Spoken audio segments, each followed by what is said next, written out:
तुम मेरे साथ ऐसा नहीं कर सकते अहमद। तुम मुझे धोखा दे रहे हो, मुझे।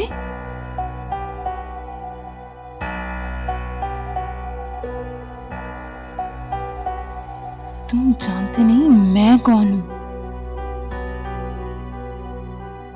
मैं तुम्हें बर्बाद कर दूंगी। मैं तुम्हारी ईंट से ईंट बजा दूंगी। मैं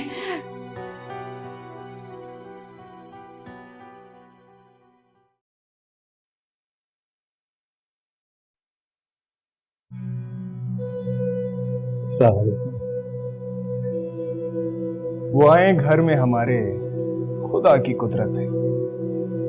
कभी हम उनको, कभी अपने घर को देखते हैं।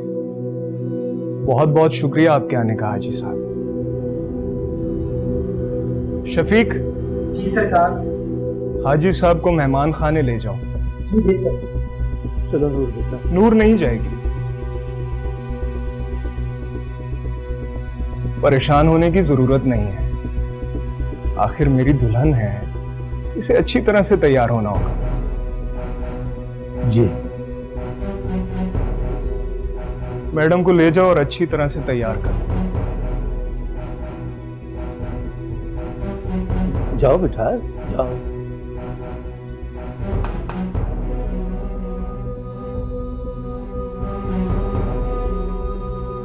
मेहरबानी।